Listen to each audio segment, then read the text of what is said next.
But why?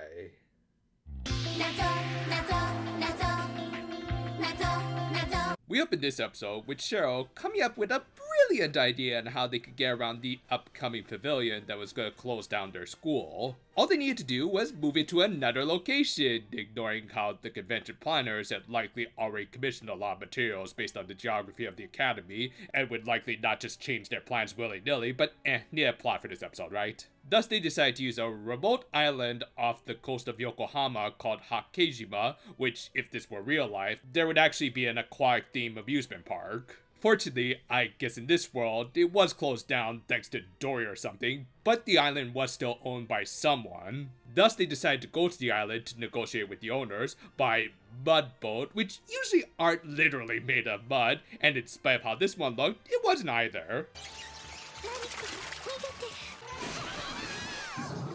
It was made of dehydrated rats.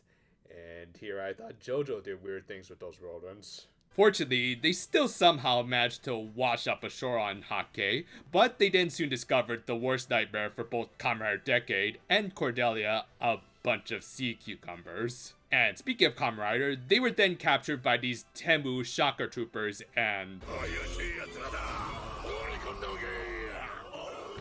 Gee, All Might crashed out hard after Hero Aka ended.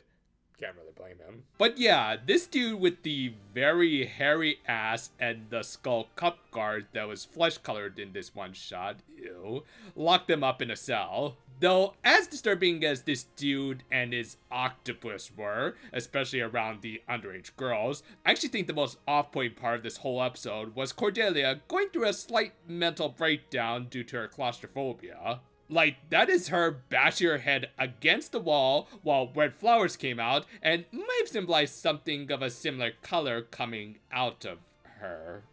Anyway, King Triton's roided out cousin introduced them to their new abode.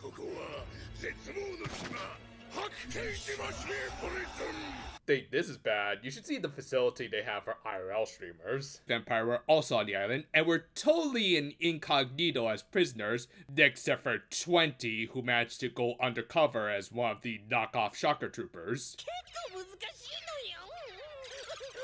I mean, to be fair, I wouldn't put it past the guys who look like a bunch of gimps. But yeah, they were there to find a legendary treasure of hope hidden away in this Pandora's box of despair. Also, no overused Danganronpa jokes here. I mean, for one thing, it's all about 100 line these days. Legit, I really want to get back to playing it as soon as I'm done editing this. But yeah, obviously this place was kind of a total hellhole, as along with being locked up in tiny cells and starved to the point that they turned into those things at the end of Junji Ito's Amigara Fault story, they were being forced to harvest sea cucumbers, which, yeah, was legit kind of gross, so I get where Cordelia was coming from. But hey, at least they got some good tunes to go with it.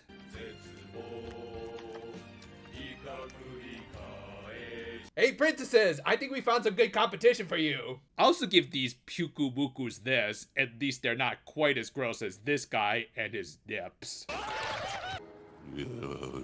Yeah, I actually like some of the goofier and more insane moments of this episode, like Aqua Rao here, but this gag is running thinner than paper at this point. Though, I will give points to turning Nero into a seal ball that's actually kind of cute and karmically funny. There was also another notable prisoner with white hair who was totally not Arsene in a disguise. I mean, in spite of Stone River's slip-up here, he was totally just your typical Bishi-kun. Anyway, he managed to learn rumors about the legendary hope hidden in the prison and how one guy managed to discover it and escape from it. However, they then found the guy mummified amongst a bunch of sea cucumbers.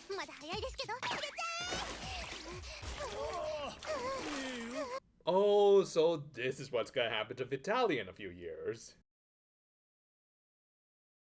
But yeah, while this old geezer's escape attempt had failed miserably, he did manage to discover a tapestry that included a passage that seemingly revealed how to find the hope of the prison.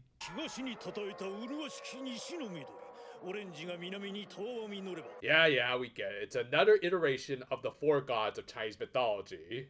Anyway, Bishi-kun had managed to get a master key to the prisoner's cage, and thus was able to start up a raid. In the ensuing chaos, Milky Holmes and the Empire ended up working together, with the former seemingly not recognizing them as usual. However, this JoJo reject wasn't having any of it. I said no Danganronpa jokes, damn it!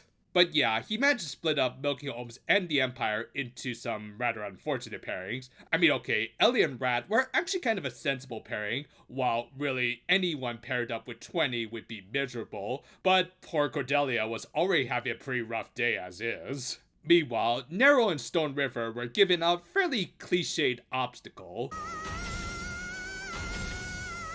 What is this thing? I mean, it serves no useful purpose for their... This left Cheryl, along with Bishi-kun, who were forced to deal with Brock Lesnar on his day at the beach. Not even really kidding, as he took them to a wrestling ring, and it ended up being a handicap match as Bishi-kun decided to not fight alongside Cheryl. Hey, at least she's fighting better than her broken down husband these days. However, while Cheryl was going through the most dangerously borderline tentacle hentai ever, her friends managed to escape from their trials by mostly screwing over their partners. I mean, granted, while Rat probably didn't deserve to be turned into shark food, seeing 20 get this treatment was actually incredibly satisfying.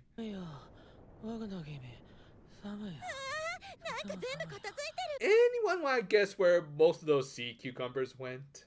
And in spite of not actually helping her, Bishi-kun did end up giving Cheryl the shonen speech she needed to get her second win, which ended up reminding her of the many friends they made along the way in this little journey, like the starving prisoners, the senile old man, and Kuwabara for some reason.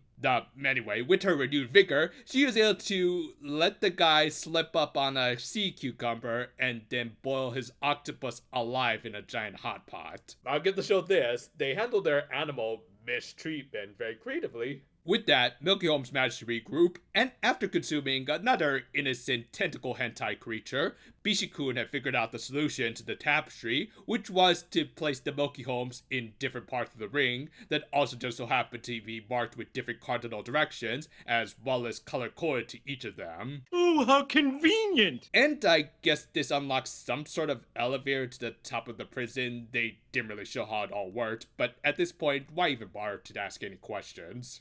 Anyway, there, Bishi-kun managed to find the so-called Hope, which turned out to be a Lisianthus flower, which in florography symbolized hope. Yeah, it was total BS, so Bishi-kun took off what had to be some very, very tight wrappings, as big shock, he was actually Arsene, and the Empire took their leave. However, Milky Holmes then found the flower, took it, and I guess it turned out to be like a keystone to this prison.